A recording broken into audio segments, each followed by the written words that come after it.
So today in 1.4 we're going to talk about deductive reasoning, and we're going to look at proving conjectures. So remember when we talked about inductive reasoning in 1.1 to 1.3, we said that we couldn't prove our conjectures. We could only strengthen the argument for our conjectures with more and more examples. So I just want to draw a little picture. This helps me when I think about it. So inductive reasoning is when we consider the examples first, and that leads us to a conjecture or to some kind of conclusion. This is inductive. Okay? Inductive. That's the visual for inductive reasoning. Deductive reasoning is the opposite. Deductive reasoning is when we start with our conjecture and we try and apply that to situations. So basically we're proving it's true for all possible situations. So that's deductive. Okay? When I was in school, someone would say, if someone said something silly, like obvious, like Captain Obvious sort of thing, like, oh, it's not raining today, and it was like super obvious, someone would say, oh, great deduction, Einstein. That was like the mean thing to say to someone. I never said that, of course, but I heard that, and so it's kind of profound, actually, that you've got some general conclusion and you're applying this to the situation, kind of what you're observing. It is not raining today. Okay, that's is that a deduction or is that an induction? But we would say, oh, great deduction. So they would have this conjecture and they're applying it to the day. Now you could say, oh, I'm looking outside and there's no raining, so I'm making a conjecture that's not raining today. That would be inductive reasoning. Or that was a whatever. So if we go from a general to a specific, that's deductive. If we take all the examples and we go back up, that's inductive. Okay, does that make sense? Maybe I'll leave those black arrows there. So black is going up, red is going down. And so this is like a general conclusion, or we'll call it kind of a conclusion.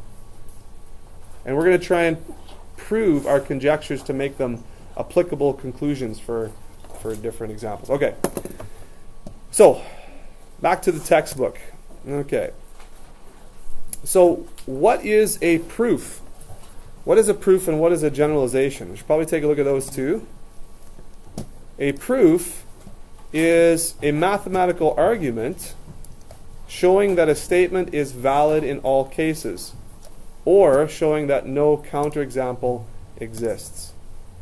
So that's how we would define a proof there. It's a mathematical argument. Now, it can be this argument can be set up a few different ways. It can be, you can write out your argument, really, in statements and sentences. You can use only mathematical symbols. We're going to explore a two-column proof a little bit in this section as well. And that's kind of a formal mathematical argument. But you can prove things with language or with diagrams as well. Or if you can prove that no counterexample exists at all, that's another way to prove. So it's a mathematical argument showing that a statement is valid in all cases. That's really important. A proof is showing that it's valid in all cases. So if you said something like, if today is Wednesday, then tomorrow is Thursday. That's a conjecture based on, every time I've been alive on a Wednesday, the next day has always been Thursday. But if you can prove that, or if you can say there doesn't exist a counterexample, there's never a time where we go from Wednesday directly to Friday.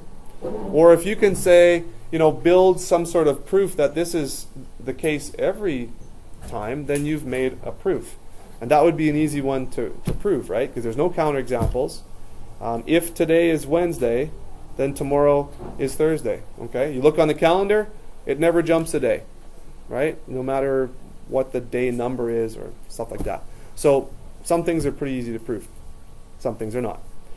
Generalization is a principle, statement, or idea that has a general application. Okay, so if you make a statement, your conjecture could be a generalization if it is applied to, many situations. So we'll use those terms in this section. Questions so far? Okay. All right. So let's take a look at the first example here. It says learn about the math here. It says John discovered a pattern when adding integers. So he added the first 5 integers there, from 1 to 5, and he got 15. Then he added these integers here that are all negative, but they're consecutive. They're going down the other way. He got negative 65.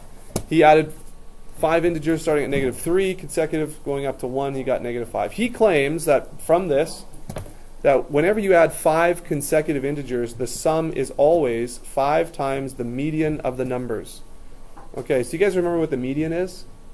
Median? Think about a road. The median is sort of the middle of the road. So the median is the middle number. So in this case, it would be 3. So we got 5 numbers times 3. 5 times 3, 15. We got negative 13. 5 times negative 13 is negative 65. 5 times negative 1 is negative 5. So this is his claim. How can we prove that John's conjecture is true for all integers? So it's not enough to give more examples. Okay, and that's the one thing you got to know for this one. It's not enough to just give more examples, because that's just strengthening your conjecture. It's not proving it. So we have to go beyond examples. We have to do something like with that first example of mine. We look at a calendar. Okay, a calendar is pretty set. We know the nature of calendars and how days work, and so that's a pretty strong argument that that's a proof that that's true all the time. So we checked here. The first thing to do is to check, like we did, and yes, it works for these 3. So is there any way to prove that it works for all 3? And this is kind of your first taste at an integer proof, a mathematical proof. And what we want to do here, and this is the case here, is they represent the consecutive integers with an expression, so an algebraic expression. So I'm just going to, I want you to copy this out. I'm going to clip it out into my notes here, and I want to work through it with you. Okay? So let's put it down here. Okay, so this is what John wrote. Now, why did he do this? Well, again, we want to make a general argument, okay? And if the middle number in a consecutive list of integers, if we let that just arbitrarily be x, then any integer that's 1 more than x would be x plus 1. Any integer that's 2 more than x is x plus 2, right? So here's the middle one, here's the one that comes after, and here's the one that comes after that. The one that comes before the middle one would be this minus 1. And the one that comes before that would be x minus 2. So again, I'll just kind of pause there for a second. When you're making a proof, an algebraic or mathematical proof, try and set up a variable. Okay? Try and use a variable and set up an expression, because x could be any number, right?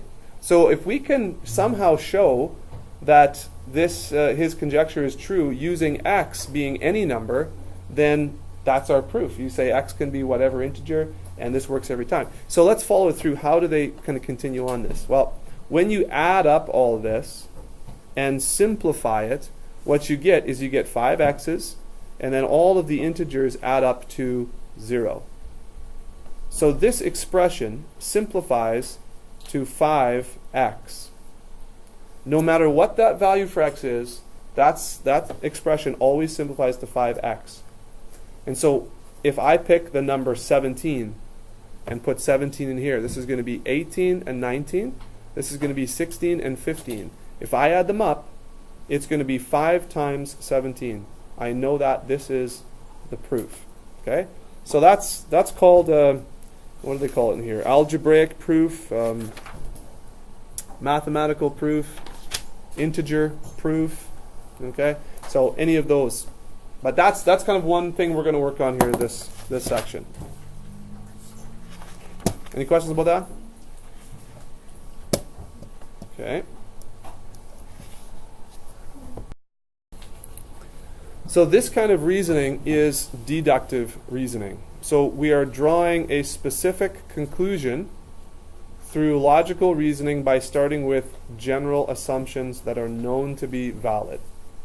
So we're drawing a specific conclusion. So specific means some determination about this example here, for all of these, through logical reasoning by starting with general assumptions that are known to be valid. So we build a case by using true proven things to prove this, that this is true up here.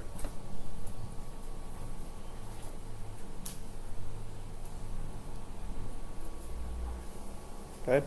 So if we can prove this is true by applying certain set of valid principles to all these at once, then we can prove that this is true up here. Okay? Some of the terms are a little bit different, but that's deductive reasoning, the visual.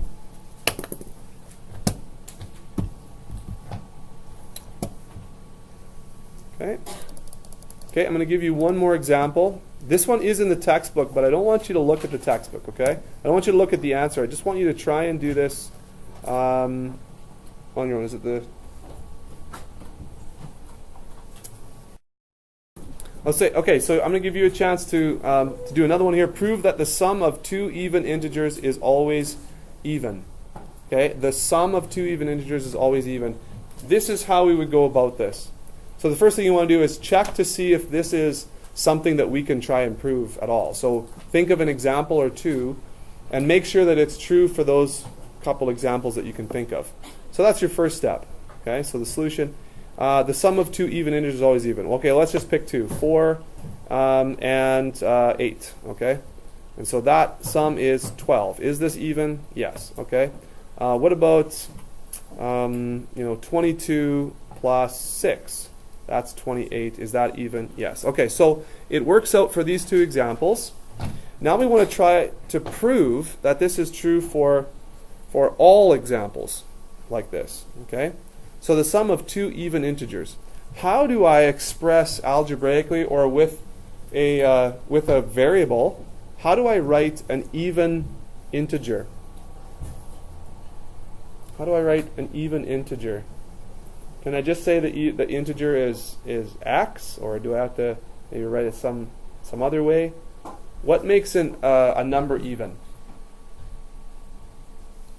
It can be what? It's divisible by 2. It's divisible by 2. Okay, so some number is divisible by 2. So here's a hint, because you'll be able to use this again. An even integer, you can write that as 2x. Okay, so 2x is any even integer. All right, because 2 is a factor, so it can be divided evenly by 2, because 2 is a factor here. So you write 2x as any even integer. All right. Now, let's see if I add two even integers. So that's going to be 2x plus 2x. And this is sort of the beginning of your proof here. Okay. 2x plus 2x. What does that equal? 4x. Okay. Very good. Now, if I look at and examine 4x, and remember, 2x is an even integer. X is any integer number that you can pick. Is 4x also divisible by 2? It is, right? So you would say that 4x is the same as 2 times 2x, and this right here, 2 times 2x, is always divisible by 2. And specifically that would be because we have a factor of 2 here and a factor of 2 here. So you can always divide it by 2. Yes, you could say 4 is always divisible by 2, so this number is always divisible by 2, which makes it an integer, an even integer. But that would be an example. Now this is sort of informal. It's not really a 2-column proof here yet, but that's sort of an informal proof. and I have tried to string it together here, that it's easy to follow. So 2x is any even integer. Here's the sum of them. It gets to 4x. 4x can be written like this, and obviously 2 is a very obvious factor of this, so it can always be divisible by 2. So that's sort of my reasoning. I'll always show that. Okay, does that help? Does that make sense? So that's an integer proof. Let's do one more example. One more example. We'll do example 3 in your textbook there. And example 3 talks about dogs being mammals. And do you guys remember what kind of diagrams these are? Venn diagrams, yeah, Venn diagrams. So it's right here, Venn diagram. But this is another way to show or to prove something if you use Venn diagrams. You can use Venn diagrams as well. All right, so this one says all dogs are mammals. Okay, that's true. All dogs are mammals. All mammals are vertebrates. Okay, do you know what vertebrates are? Have like a vertebrae, yeah? Vertebrates, vertebrae, spine. Shaggy is a dog. What can be deduced about Shaggy? So what specific conclusions of specific things can we say about Shaggy, knowing that all these things are true? How can we use that? He's a mammal with a spine. Okay. So how did you get there? You kind of worked back. It's something called the transitive property, which I'm not sure if they actually tell you about that. Yeah, transitive property. But let's work it through. Okay, you're absolutely right. Here's how you use a Venn diagram. Dogs are mammals. Okay, so the larger circle is mammals. Inside that circle, completely inside that circle, would be dogs. So if you're a dog, you're a mammal. Also, all mammals are vertebrates. So here's a larger circle. If you're a dog, you are a mammal. If you are a mammal, you are a vertebrate.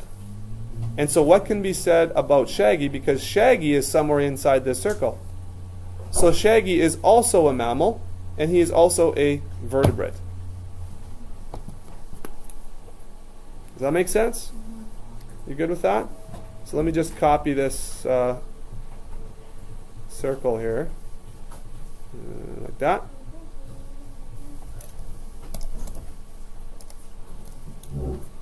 So here is Shaggy right here. Shaggy is in here. He is a dog. Therefore, he is also in the mammal circle. He's also in the vertebrate circle. Okay? All right. So can I also say that Shaggy is someone's pet? Would it make sense to do this? Pets? No. Are all vertebrates pets? No. Are all mammals someone's pet? No. Maybe what would be a better way? It's a possibility. It is a possibility. Thank you. So really what would be better is to do this.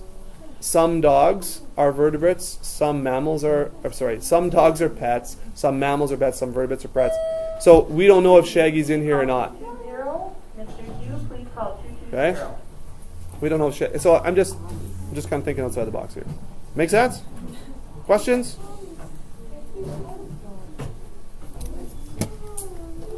All right. Okay. We need to spend just a little bit of time on two-column proofs here, guys. Okay. So this is where it gets where the algebra proofs. Okay, stick with me. Stick with me. This is where the algebra proofs get a little bit heavier. Okay, so I need you to pay attention. What we used in that previous example was the transitive property. If two quantities are equal to the same quantity, then they are equal to each other. Okay? So if A equals B, B equals C, then A equals C. So A and C are both equal to the same thing, so that means A and C are equal to each other. If all dogs are mammals, and all mammals are vertebrates, that's how we said that this dog is a vertebrate. You see how we kind of jumped there? That's called the transitive property. So I'll get you to copy that down. Transitive property.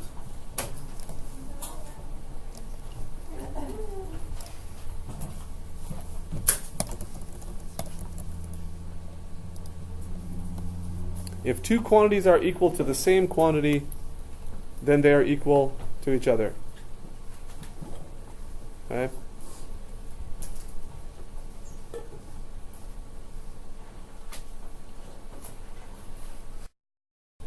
So example 4 will be the last example that we're going to go over here together. What's a two-column proof?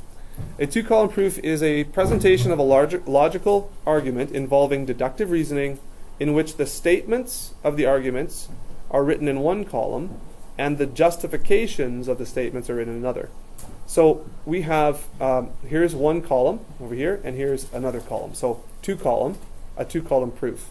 Usually a two-column proof proves something mathematical, like in geometry. So something geometrical with angles and stuff like that. So that's where this is used most often. So in this example it says, prove that when two straight lines intersect, like the diagram over here, the vertically opposite angles are equal. So here is here's the full proof as an example, and you may not be able to come up with all of this on your own right now, because this is something that's brand new. And I got to be honest with you, I didn't really like this so much when I was in high school. We did this in grade 10, I remember. It was in the grade 10 curriculum. But anyways, I still have visions of two-column proofs. I remember the classroom, I remember my teacher, and I remember just thinking I don't want to be here. So anyways, just so you're all excited now about this. Anyway, you guys will find this much easier, I'm sure. But anyways, so here's how this proof is set out here, okay? So you start with some things that are given, a statement that is true. So angle AEC, and I'll just kind of sketch it out here for you, AEC plus AED equal 180, okay? So that is something that we know to be true because they are supplementary angles. Okay, so it makes sense? They add up to 180. And that's true because CD here is a straight line segment. That's a straight line. All right. So from that, oh goodness. From that, why don't we pop way all the way back up there. From that, we can say that because this statement is true, we can just rearrange this, and we can say that this angle AEC here is actually equal to 180 minus this other angle. Okay? And that's something called the subtraction property, which, why not, hey? We just subtract the same thing from both sides of an equation. This is what we end up with. The other argument over here is that BED, where's my BED, bed, and AED, they are also equal to 180. And we know that because they are also supplementary angles. By the subtraction property, again, I can subtract the angle AED, just like I did before, from this statement, because see, it's common. It's common to both these statements. And so BED is equal to this. And this is where the transitive property comes in, and this is sort of how this argument concludes. Because AEC and BED are equal to the same thing, and these angles, AEC, right here, and BED, are opposite. Because they're equal to the same thing, we can say that they are equal to each other by the transitive property. And so that's the argument proving that when two straight lines intersect, the vertically opposite angles are equal. And of course, these angles right here are vertically opposite. When they're opposite of a point that they share, those angles share, that's the vertically opposite. So these are opposite. These are also opposite, but we didn't prove these angles are the same, did we? We proved the other ones. So you should copy this down into your notebook. I know that's already in your textbook, but like I say, you should actually kind of get used to copying this down. And what I'm going to do is I'm going to basically start to make some blanks in these, and you're going to fill in the blanks so you kind of get to learn it a little bit.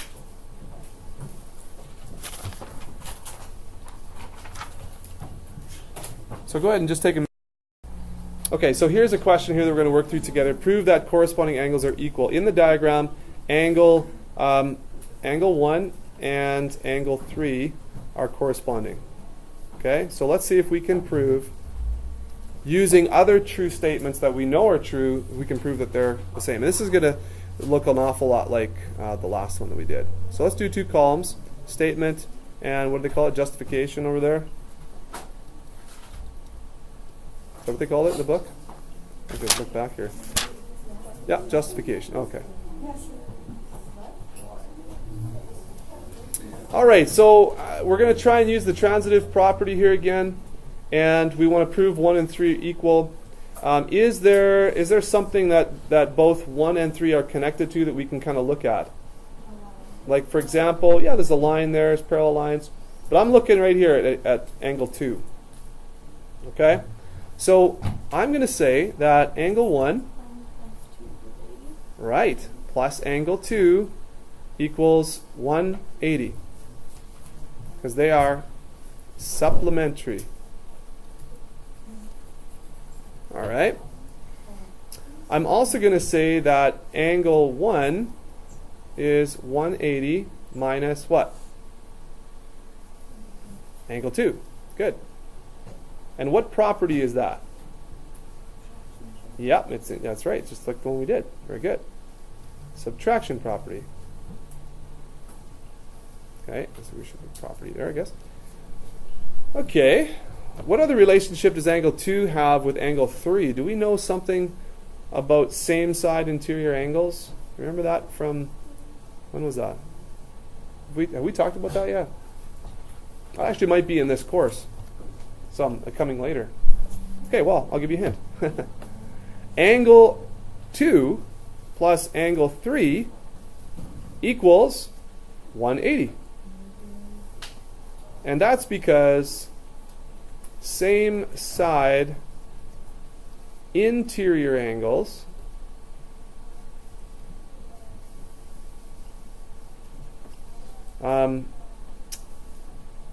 add to 180. And of course, given that these lines are parallel. So they are basically supplementary as well, same side interior angles. Angle 3 is equal to 180 minus angle 2 from the subtraction property.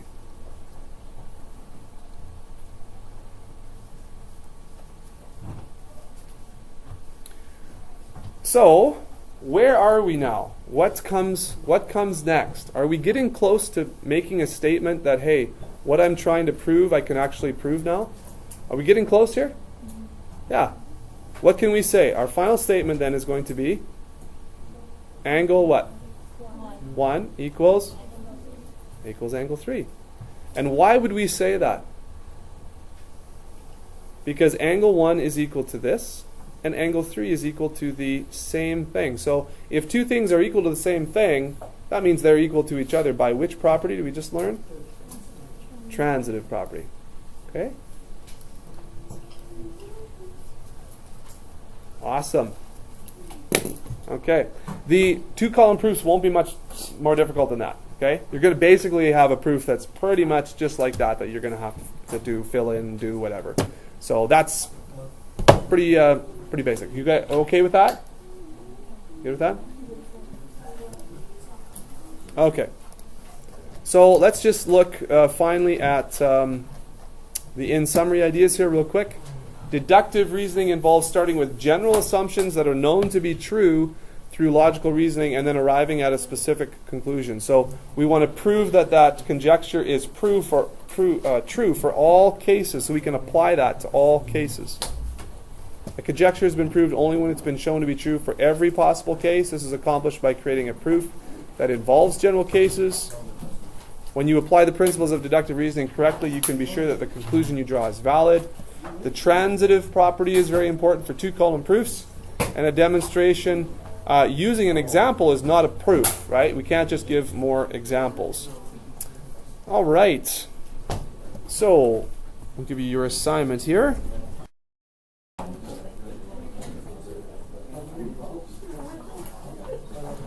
Where's your game? Where's your turn?